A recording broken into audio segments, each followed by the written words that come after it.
This is it. Opposite.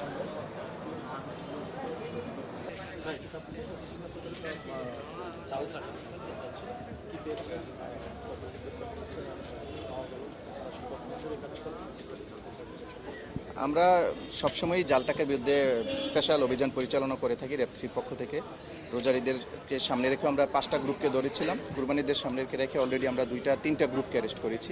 ঢাকার কেরানীগঞ্জ থেকে একটা, এইখান থেকে একটা, উত্তরা থেকে একটা। দেখেছেন এই টিমটা একজন হচ্ছে নটরডেম ইউনিভার্সিটির স্টুডেন্ট, বিবিএর স্টুডেন্ট, প্রথম বর্ষের ছাত্র।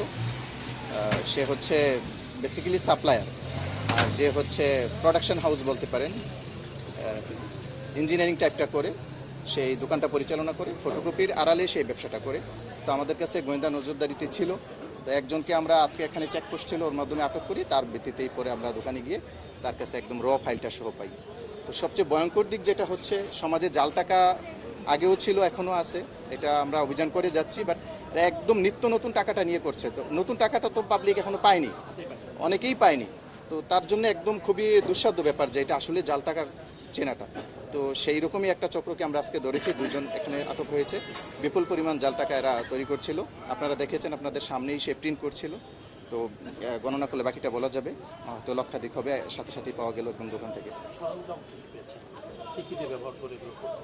এরা ফটোশপ ইঞ্জিনিয়ারিং করেই করতো। তারপরে হচ্ছে আজকাল তো এআই দিয়ে অনেক সাপোর্ট করা যায়, জানেন আপনারা। ওর কাছে কালার প্রিন্টার ছিল, ওগুলো আমরা জব্দ করেছি। জি জি, এটা আরও বেশি তদন্তের সাপেক্ষে আমরা বলতে পারবো।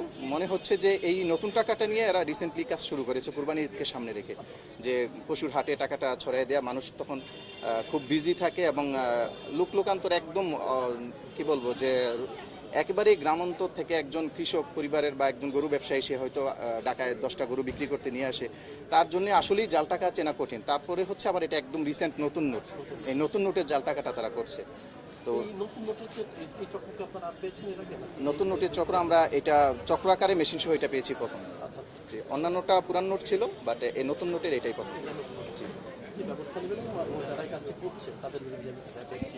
আমরা আমাদের আইনানুগ ব্যবস্থা চলমান রাখবো ইনশাল্লাহ। আমরা রিলেটেড থানায় এদেরকে ওদের এভিডেন্স সহ জমা করব।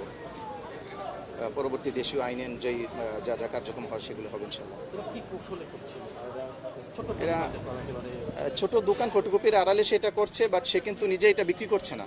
তার আবার এ পার্টি বি পার্টি আছে, সে আরেকজনকে দেয়। নতুন আকারে সে প্রথমে 1 লক্ষ টাকা 8 থেকে 12 হাজার টাকায় বিক্রি করে দেয়। 1 লক্ষ টাকার একটা বান্ডিল জাস্ট 8 থেকে 12 হাজার টাকা বিক্রি করে দেয়। এখান থেকে ওই ইউনিভার্সিটির স্টুডেন্টের কাছে বিক্রি করে দেয়। সে আবার গিয়ে খুচরা পর্যায়ে বিক্রি করে দেয়। তো 3-4টা ধাপ মেনটেন করে এরা। সো এদেরকে সহজে মূল চেইনে যাওয়াটা কঠিন। তো এরা এই চেইনটা শুরু করতে আমরা ধরে ফেলছি আলহামদুলিল্লাহ, যে মানুষের জন্য একটা স্বস্তির জায়গা আমরা বলবো। এবং জনগণকেও আহ্বান করব যে এরকম কোনো ইনফরমেশন থাকলে আপনারা র্যাবকে দিবেন। র্যাবের ওয়েবসাইটে গিয়ে কন্ট্রোল রুমের একটা নাম্বার দেওয়া থাকে, এটা 24/7 কেউ না কেউ এই ফোনটা অ্যাটেন্ড করে। ইভেন আপনার অনেক সময় আজকাল দেখছেন যে ভুয়া র্যাব ছড়াইয়ে পড়তেছে।